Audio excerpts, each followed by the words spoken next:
afternoon. Welcome everyone to the first Penang ASEAN Book Fair. Now, today we have a very important and one of the very first inaugural talk show where students are being invited to the One Talk Show. Now, let me share with you a little bit about One Talk Show. The One Talk Show has been organized for the last 5 years in the Kuala Lumpur International Book Fair. The One Talk Show basically we invite people who are authoritative in every segment, like chief librarians from Malaysia, Singapore, Thailand, and so on, to talk about librarianship, education directors, mental health doctors. We have SDG champions and many other sectors. All right, because we will actually share what we find, what is close to the hearts with the international community. Now, we have been calling all these directors from all over the region to share, but we realized that why don't we listen to the people who will be our future and will be the foundation of our society, which is why this is the very first show where we invite student leaders to share, and the adults actually learn from them. Hopefully we'll learn together. So this is going to be a pretty exciting show. And we will have a representative from Wesley, from Handy, from Stonyhurst. Okay, let me introduce our moderator, Mr. Roger, a very famous teacher and a school improvement inspector for Penang. So he will be the moderator of the day. And over to you, Mr. Roger. Thank you, Mr. K. A very good afternoon, ladies and gentlemen. A very warm welcome to the Penang Asian Book Fair 2026, and thank you for joining us here at the main stage. Today's session is a special one. We are celebrating the voices, ideas and imagination of young people who will shape the future of STEM in Penang, Malaysia and Asian region. Our theme is Future Makers, how Asian students are shaping tomorrow's STEM world. We are honored to have 6 outstanding students from 3 Penang International Schools today. The participating schools are Wesley Methodist International School, Tandy Schools Penang, and Stonyhurst International School Penang. Each pair will be presenting 10 minutes STEM idea or innovation followed by a short moderated dialogue. To kick off today's showcase of brilliant minds and groundbreaking ideas, let's welcome our first pair of panelists that represent Wesley Methodist School Penang. Please join me in welcoming Danielle Loh Tien In and Naomi Faustine Mary Florence Cullen, who will be sharing their idea titled Hydroponic Plant Project. The stage is yours. Good afternoon, everyone.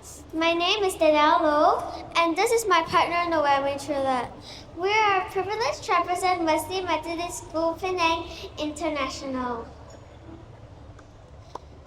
Today, we are here to present and pitch our hydroponic plant system, which is a method of growing plants without soil. Through this, we aim to show how farming can be made more sustainable, space-saving, and suitable for urban areas like Penang. We hope you enjoy our presentation. Thank you. The Penang Structure Plan 2030 states that Penang has limited land for development due to its small land area, high population density, and environmental restrictions. At the same time, according to the Ministry of Health, Malaysia's nutrition research, more people are becoming health conscious and seeking access to fresh vegetables. This creates a need for innovative and sustainable farming methods that can produce food while still using minimal space. That is why we developed our hydroponic plant system. Hydroponics is a method of growing plants without soil by using a continuous flow of nutrition. Compared to traditional farming, hydroponics requires less land, uses water more efficiently, and can be implemented in urban environments. There are two main types of hydroponic systems. The vertical system, which grows plants upwards to maximize space, and the horizontal system, where plants are grown in rows across a flat surface. After researching both options, we decided to use the horizontal system. Because we're working with a limited budget, time frame, and available resources, it was the most practical choice. Compared to a vertical system, a horizontal system requires fewer materials, is easier to build, and costs less to set up. While vertical systems can maximize space, they often require more complex designs and higher costs.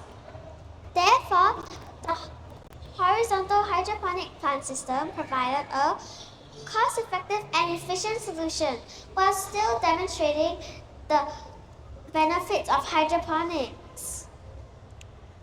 Now, I will pass the time over to my partner Noemi, who will explain the benefits of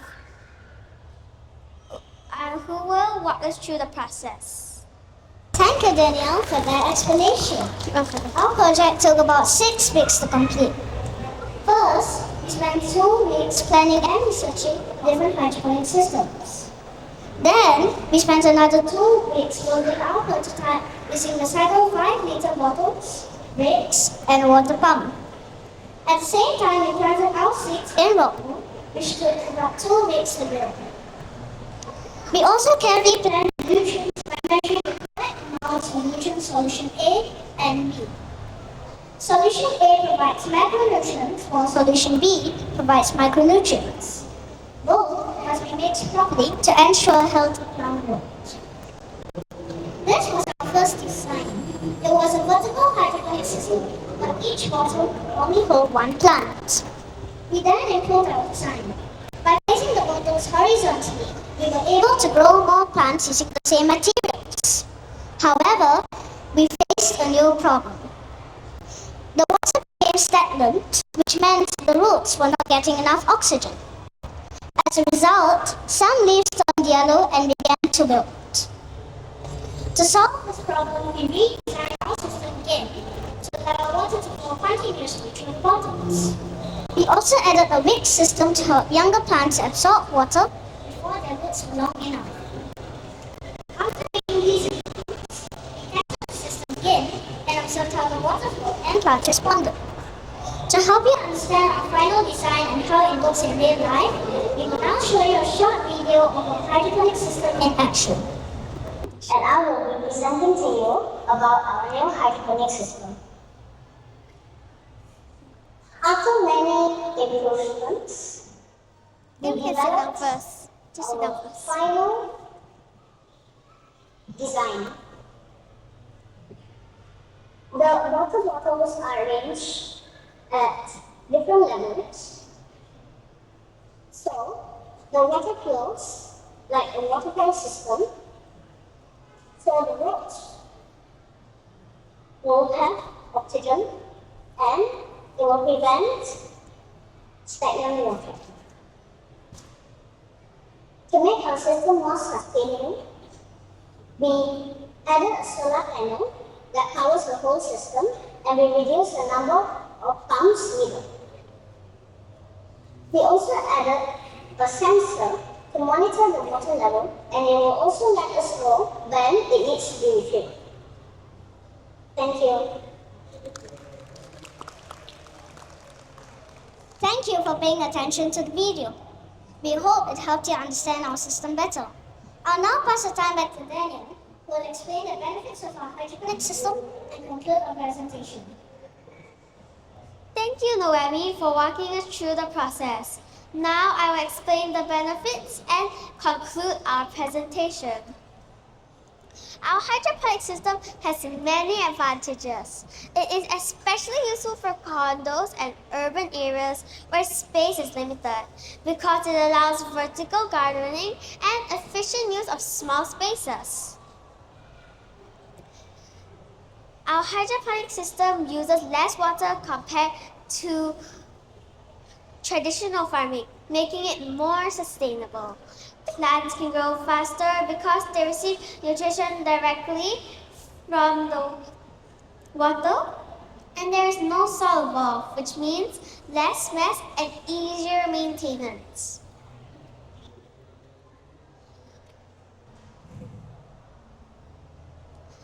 This system can also be set up anywhere as long as there is light and a small water source, making it flexible and space-saving. Some hydroponic plant systems also use fish in a method called aquaponics, where fish waste is used as a natural fertilizer. However, this needs extra maintenance, such as frequent filter cleaning, so it was not used in our prototype. In conclusion, our hydroponic plant system is a simple and sustainable solution to help address the limited land in Penang, while still supporting the growing demand for fresh and healthy food. Through our design improvements, we created a system that is space-saving, efficient, and environmentally friendly, showing how farming can be adapted for urban areas. In the future, we can further improve our system by adding a stacked horizontal design to grow more plants in less space. We can also explore renewable energy, such as using a water turbine to convert moving water into electricity. This will make our system even more innovative and sustainable. Thank you for listening. Our next panelist is ready to push the boundaries even further. Our second panelist represents 10B Schools Penang. Let's put our hands together for Jaden Lee Junwan and Tan Lin Wan to welcome them to the stage to present their idea entitled Our Wax Robotic Journey. The stage is yours. Good afternoon, everyone. Today, me and my partner are going to talk you through our robotics journey and how we use STEM to tackle one of Malaysia's challenges. To start us off, allow us to introduce ourselves. My name is Jaden Lee, and I'm year 10. My name is Lin Wan, and I'm year 10. And both of us are representing Tenby International Secondary School. So, why does STEM matter? And what is STEM? STEM is the foundation of innovation. It consists of 4 different meanings. S for science, T for technology, E for engineering, and M for mathematics. Every building we enter, every piece of technology we use, and almost every man-made thing, it all exists thanks to STEM.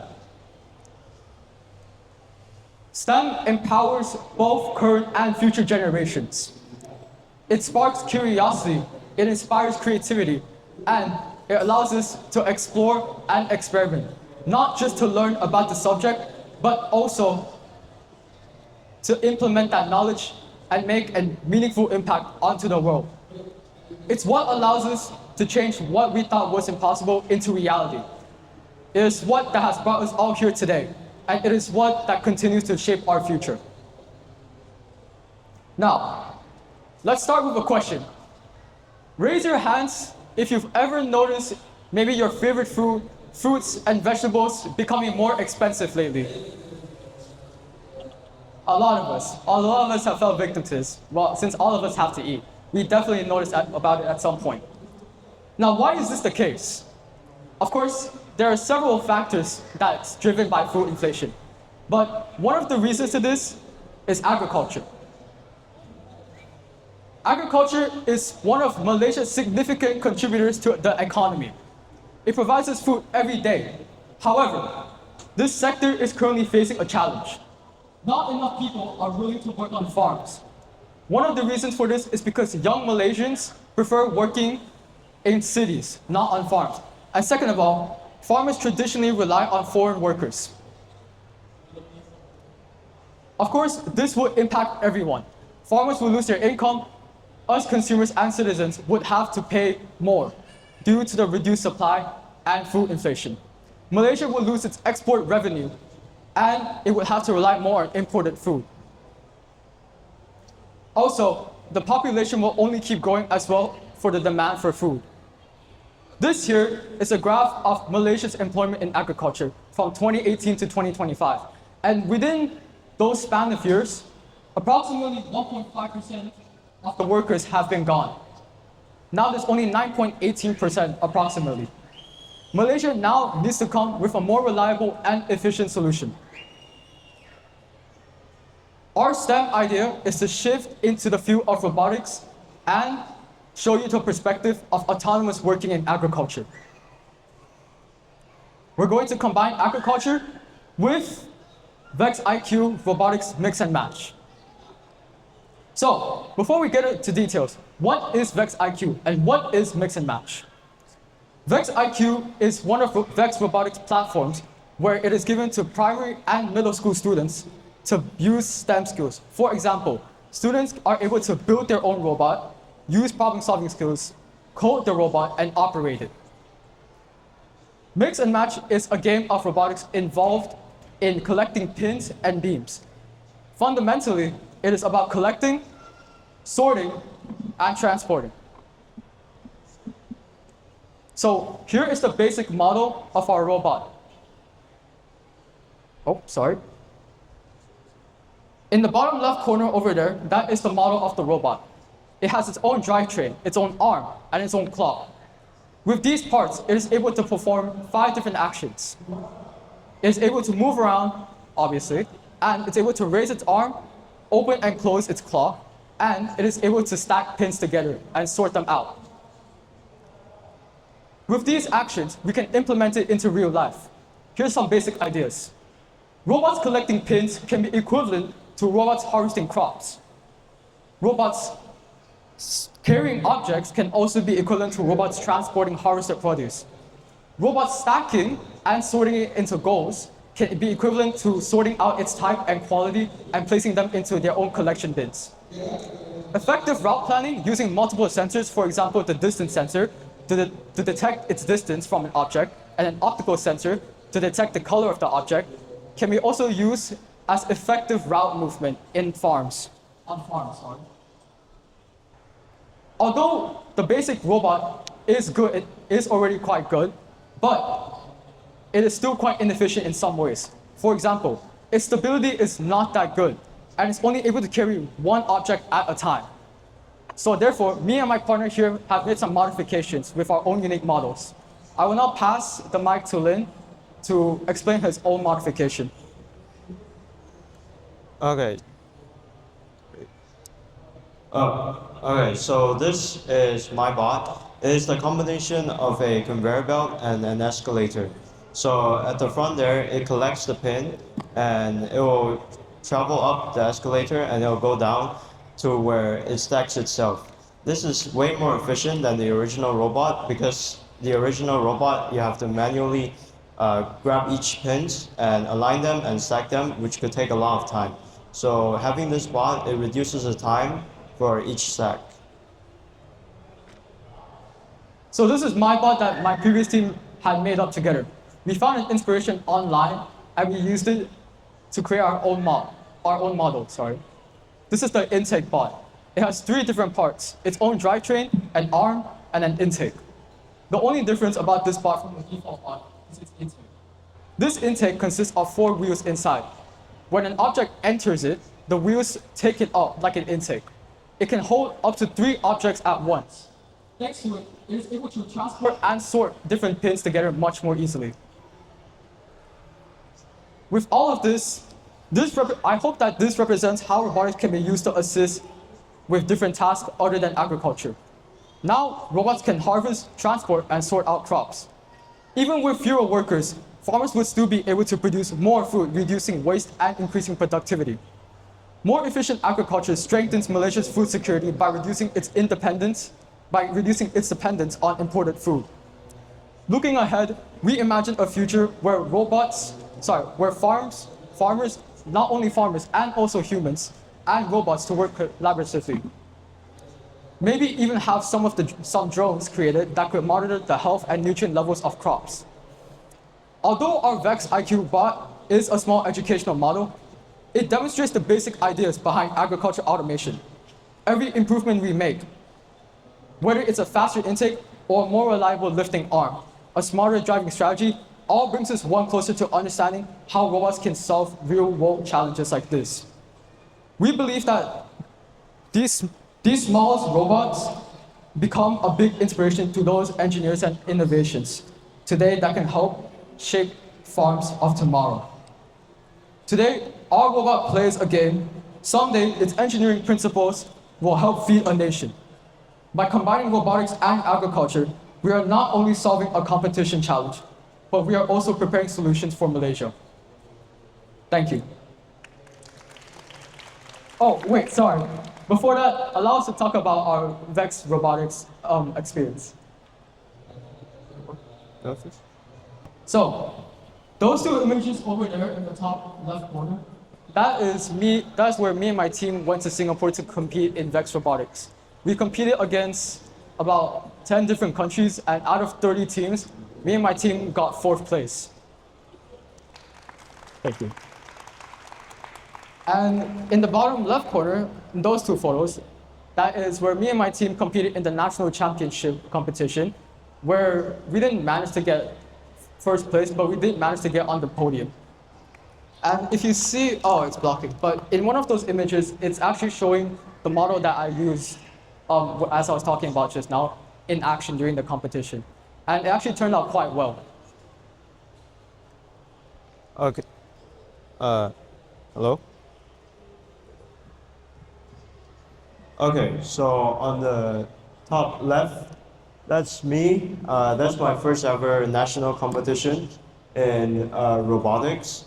And it was really an experience for me because like I said, it was my first time, and we managed to win a trophy after months of hard work. And at the bottom, below that picture, is me and my partner and a few other robotics representatives. We went to Glen Eagles to check out their robotics surgery, and it was quite the experience. Throughout my robotics journey, I've experienced a lot of different things, and I've really enjoyed every single one of it. But unfortunately, this is my last year to participate in Vex Robotics. So I will cherish every moment I had and every experience I had learned. Thank you. Oh, Raul. Please, another round of applause to them. Now, one cool thing about that is that originally they planned to have 2 presentations, but we shared with them that each school has 1. They adapt so quickly. These are some of the things that even adults cannot do by You take off the mic. situation change. Oh, hold on. I think they'll do it for us. What is required for the situation. That is something I admire the most. Alright? So I'll hand the time over to our moderator. Oh. I'm impressed by how both teams so far have approached the design challenges from completely different angles. It really shows the depth of creativity in this room. Well done. And now, bringing our presentation to a close, it's time to our final panelists of the day. Let's welcome to the stage Alex Liang and Valerie Wong from Stonyhurst International School, Penang, to present their project titled Beacon Connecting Students Illuminating Futures. The stage is yours. 3, 2, 1. Hello everyone. Before we introduce ourselves, let us tell you about Sam. Sam is an ambitious high school student right here in Penang who has decided that he wants to study nanotechnology. But because his school lacks a developed university counseling department, Sam has to do his own research. His journey didn't involve professional guidance. His unexplainable distrust of balding counselors was further encouraged by their exorbitant prices. Instead, at 3 a.m. on a Tuesday, Sam found himself lurking in the deepest, darkest corners of a Reddit forum from 2014, taking advice from a Reddit user named FarmingGeek738. Who claimed that the only way to succeed in tech was to move to a specific suburb in Ohio and the major in the study of obsolete agricultural practices. Next, Sam tried reading official university brochures. Every single one of them featured the exact same photo of 3 ethnically diverse students, laughing hysterically at goodness knows what on suspiciously green lawn. Desperate, Sam tried cold messaging an alumnus on LinkedIn. The alumnus ignored him, probably assuming Sam was trying to sell him cryptocurrency. Fast forward, Sam signs away his friend's life savings, flies across the road, and realizes on day 1 that the campus is in the middle of a literal cornfield. The syllabus hasn't updated since the 1980s, and his dream career has nothing to do with his degree. Hello everyone, my name is Alex. And I'm Valerie. We're high school students at Stonyhurst International School, Penang. It is our honor to be standing here today and presenting in front of all of you esteemed guests. To everyone here, I'm sure we all share something in common, and that is education. In our 21st century world, education is, without a doubt, the long, winding path to success. But like all great roads, misleading signs and treacherous pathways can lead you straight into a swamp. Now, you will be glad to know that Sam is not real, but his seemingly fictitious story is the reality for thousands of ASEAN students, making the biggest life decisions of their youth. Take a look at the World Bank's Human Capital Index. A child born in Singapore in 2020 is expected to achieve 88% of their full productive potential due to an elite educational infrastructure. However, just across Southeast Asia and Myanmar, the number drops to a staggering 48%. That is a massive gap in human potential that remains unaddressed. For millions of ASEAN students, the transition from high school to higher education is one of the most critical decisions of their lives. It dictates their university, their career, and ultimately their future. But there's no reliable way for students to get an authentic, first-hand account of what might be their dream university. This is a pitiable waste of ASEAN students' undoubted potential. ASEAN has one of the youngest, fastest growing student demographics in the world, with a massive push towards studying abroad or entering specialized local universities. Penang itself is a thriving technological hub, dubbed the Silicon Valley of the East, which relies on a steady pipeline of highly specialized talent. We are forcing the next generation, who are the future of our countries, to make blind academic leaps because our worldwide student community is completely fragmented. There is no centralized, trusted network where a high schooler from an ASEAN country, Malaysia perhaps, can easily have a 15-minute chat with an alumnus running a startup in Singapore or a current student studying at their dream university abroad. We need a way to democratize access to guidance. We believe that no student should have to gamble their future in the dark, and that is the vision behind our technological innovation, Beacon. Beacon is a digital platform designed for students navigating their university pathway and future career.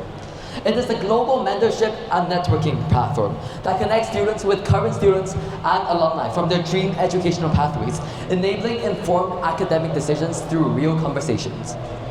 In a nutshell, students create an account, set their field and university preferences, and may access a range of features, from a competition hub with opportunities to a university tracker with key application deadlines. The core, however, consists of a simple video call feature, a bit like Omigo but without the anonymity, where students can connect and share valuable insights about academics, campus life, and much more with one another. Say, a kid like Sam wants to study nanotech. He registers on Beacon and enters nanotechnology and engineering as his fields of interest. He then sets a certain university as his aim. At the click of a button, a nanotech undergraduate from that university happens to be online and on the waiting list, and so they're connected for around 15 minutes until the call timer cuts off. Sam wants to connect with them further, so they save each other's Beacon contacts and may text in their own time. Sam may then click the button again if he wishes to connect with more alumni, or if none are available, fellow high school students also interested in nanotech. But that, as said before, would not be the only function that Beacon offers. We also plan to introduce multiple group servers where like-minded students can discuss university applications, personal statement tips, and competition opportunities to help pupils build their activities and supercurricular lists. An online education ecosystems for students young and old, but students only. Now, you might be thinking, I know why high school students may take part, but why will university students and alumni be interested in spending their time on some platform? Well, firstly, alumni want to help their home communities, but they currently lack a friction-free, secure portal to do so. Beacon provides a low-effort, time-efficient way to do so.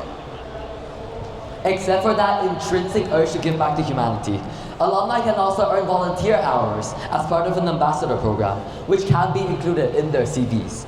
Back to that earlier example, Sam can rate his alumnus out of 5 stars as well as their volunteer time. Different milestones of hours of commitment will result in higher tiers. Lastly, Beacon enables employers to identify proactive, community-minded students, as well as allowing alumni to build valuable professional networks. Now, for safeguarding measures, everyone will be required to verify their age using an official government-issued document upon registering. People over 22 will be required to state their current occupation or place of study. A report function will also be available to all users to ensure that every user feels safe on Beacon. What would Beacon's impact be? We plan to start small, first designing, coding, and launching the app in our local Malaysian community, slowly expanding to ASEAN, and eventually worldwide. Our vision is a world where every student can confidently choose the pathway that is right for them, where students enter higher education with a clear, realistic vision of their workload and campus reality. At its core, Beacon is an intervention against systemic inequality. Currently, access to life-changing information is fragmented. There is a staggering disparity across various ASEAN countries, as shown earlier. Ambitious students may be completely excluded from life-changing educational opportunities simply because they were born in a developing area or aren't one of the more privileged. Beacon is the solution, guiding pure ASEAN talent. We want to ensure that everyone, regardless of their starting point, have the same opportunities to excel. And in an age of advancing technology, Beacon is our way of providing this access. We want to turn what is currently a lonely, stressful, high-stakes gamble into an illuminated, collaborative global journey. Beacon ensures that no matter where a student starts, their path forward is clear and bright.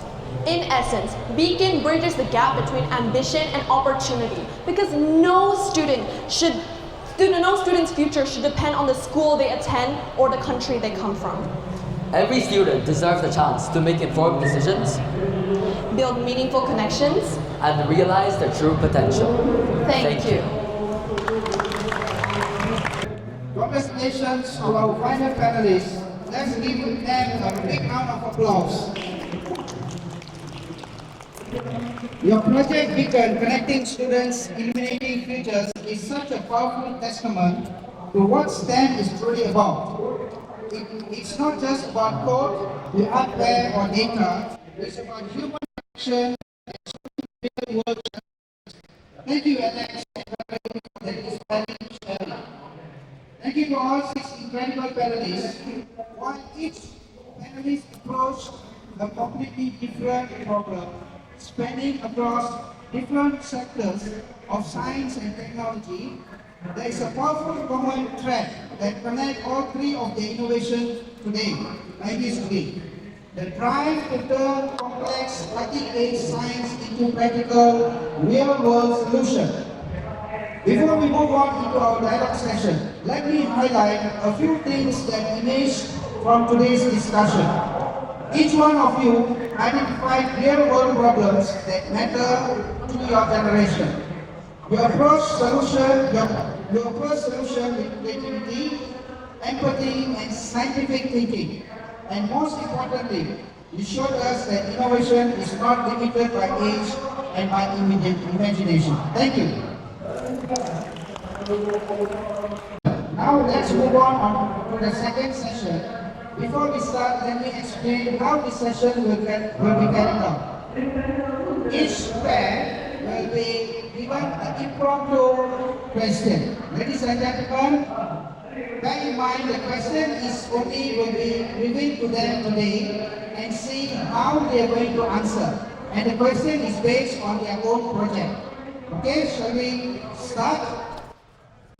Okay, we will start with the first team.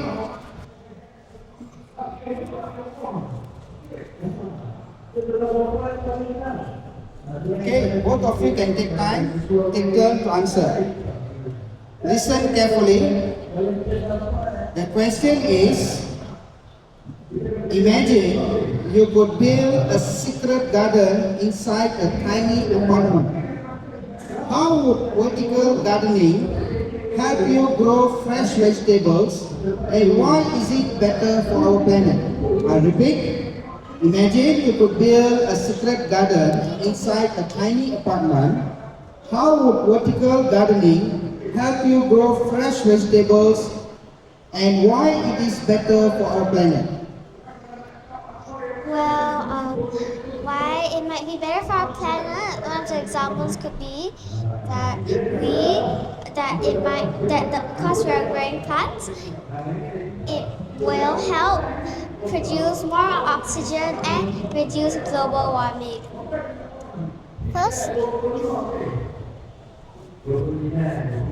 Firstly, it is suitable for urban areas, rooftops, greenhouses, and indoor farming when land is scarce, such as Penang. Secondly, it is cost efficient as it uses less water and set-up cost is cheaper compared to conventional farming. Thirdly, the absence of soil reduces pests, diseases, and weeds are virtually eliminated. Lastly, it increases fresh and healthy food production to meet the demand of growing population. Ladies and gentlemen, hydroponics is the future of global agriculture. It makes farming more sustainable and environmentally responsible. Really so amazing, right? Sometimes you see the whisper pattern, you ask whisper something, you cannot answer as well as what they have just answered. Impromptu question, right? It's so fun. Probably I ask you one more personal question, alright? Science, technology is fantastic, but being human is really fun. Tell me, what do you enjoy going to school the most? In school, I enjoy learning, especially when I learn new things that I never learned before. Yeah, that's fantastic, right? That's what all of us go to school for, right? And I'm sure you'll meet friends as well.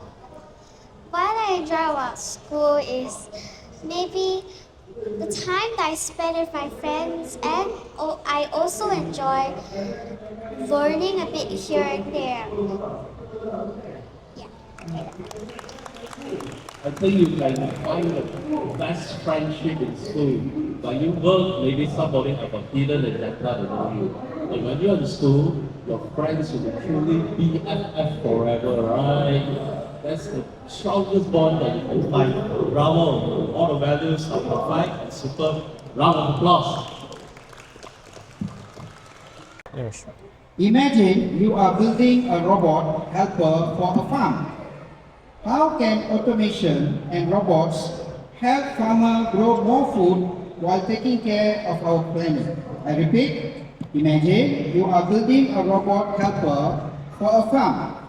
How can automation and robots help farmers grow more food while taking care of our planet? If farmers were the only workers in agriculture, one, it may not be as efficient as robots. Robots have higher capabilities than robots. For example, they have multiple sensors inbuilt inside them. For example, a moisture sensor, which can obviously boost the growth of a plant. Another one can be nutrient levels. These things are things that humans are incapable of actually doing. So therefore, robots are able to help collect data for those farmers to know the condition of all of those crops. Maybe another thing can be having a drone. It can fly around and it can analyze the area, looking at the moisture sensor of soils, nutrient levels, and seeing the type and quality of the crops produced. And another thing is, if farmers were the only thing to work around the farms and they were also inefficient, food will be wasted. And sometimes those food may be burned away, and that may cause a lot of greenhouse gases. With automation, like farmer, they need rest. So the automatic robots, they can help function 24 hours. So let's say if there are any animals or insects that are trying to eat away the plants, the robot can maybe chase them away and also just work for 24 hours. Yeah. And another thing about working 24 hours 7, we know that those robots working 24/7 will obviously consume a lot of power and energy. But recently I found out there's this new kind of solar panel. It's called the perovskite solar cell. It is built in with a crystal structure that can actually take in light. It's a lot more efficient than silicon solar panels, which are the normal ones. And they are actually a lot more common and cheaper to make. Okay, that's really, really interesting. Now, one thing about scientists or people who are very strong STEM advocates, right? We always ask, what about the humanity side of the individual, right? Like we become humans. So I'm going to ask you a question off the STEM topic. What are the humanities movie that you're watching? Or probably what are the movies actually you're watching on Netflix that you truly enjoy? That brings out the human factor in you? Or are you watching movies that is very STEM oriented? Share a little bit. I don't really watch movies. You guys are so serious, right? Maybe the new movie Project Hail Mary, where you have a guy who's like exploring in space, trying to get home, but then he realizes that it's too far for him to get back to Earth. So by the time he arrives back to Earth, he would be dead. So he just decides to go on an alien planet and stay there and live out the rest of his life. That's such a fantastic movie, right? Those who watch it, many of us cried many times, right? It's a real movie about science, technology, and the future. So bravo to that, actually. Oh, wait. Yep. Iron Man. Iron Man. Iron Man. Yeah. That's really cool, right? Yeah. Well done, guys. Okay, let's move on to Sigourney Hurst. Okay, the topic is closely related to what we have presented just now. Listen carefully. A beacon is a light that guides people through the dark. What is the biggest darkness or challenge students face today, and how can we connect to overcome it? I repeat, a beacon is a light that guides people through the dark. What is the biggest darkness or challenge students face today, and how can we connect to overcome it? Well, so for us students, we all have a journey, right? From the moment we enter school, we have a final destination, and for most of us, that's university. And like, going to university is just so critical for all of us, because it dictates not only the people we meet, but also, most of the time, the entirety of our future careers. So the fact that we don't really have like sufficient guidance that is well-rounded to like send us to the university that we truly need to go to is one of the biggest problems that we face in the world. And it's because of this lack of information that many students often end up pursuing the wrong degrees, which do not support their desired careers. To add on to that, not just the lack of information, but also misleading and also too much information would blur out their path. So Beacon, as we presented before, Beacon provides ways to get them having a clear path of what they would like to do in the future, and ultimately their career as well. So what Beacon does is basically it connects, like, as we said before, it connects like high school students with alumni or people that are currently in that university to get a first-hand like way of like knowing how student life is, and like how like that, like for example like Sam, like how nanotech is, and really is nanotech what he wants to do. So the problem, like, not saying that university counselors are bad, but like university counselors can't end up like going to every single university that there is in the world. So like students often want to like hear it from another student, another person that is their own age, who can tell them like, well, sort of like kid to kid, how it really is, and like how like the experience is, and like what the workload is like, because like these are some things that you just don't know until you get there. So like Beacon is our way of like providing this sort of like person-to-person contact, which like brings like a student as close to a university as possible. And after that, they can get a clearer view of what they actually want to do in the future. So we feel like by initiating Beacon, we can like guide much more students to like their desired careers and really let them acquire the degrees which will help them and support them in their future careers. Wow, that's wonderful. You know, I've been given a task by the moderator. He asked me to ask impromptu questions, even though I have not prepared for, right? So over to you. The next question is that science technology is great, but do you guys play sports? What are the sports that you play? And how do you value teamwork, achievement, and winning medals? So for me, I wouldn't say I'm a very sporty person, but we actually played badminton together. So like, I think badminton is one of my only favorite sports that I have. Like. I think for me personally, I've only really played badminton and like sometimes like snooker, which isn't like really a teamwork sport. So we described you really well, right? Yeah. Powerful badminton couple and the partner, right? Yeah. And snooker, actually snooker is really fun, you know. The thing is that you need precision, you need physics to calculate the angle, the shot that you make. It's tough. I played snooker my whole life and I'm still terrible at it. I hope you will do well with that. Okay. Thank you, students, for your thoughtful reflection. Ladies and gentlemen, the impromptu response is to see if they really have mastered the topic that they have spoke in front of us. And indeed, they have mastered. Well done. Today, you have shown us what the future of STEM in ASEAN can look like.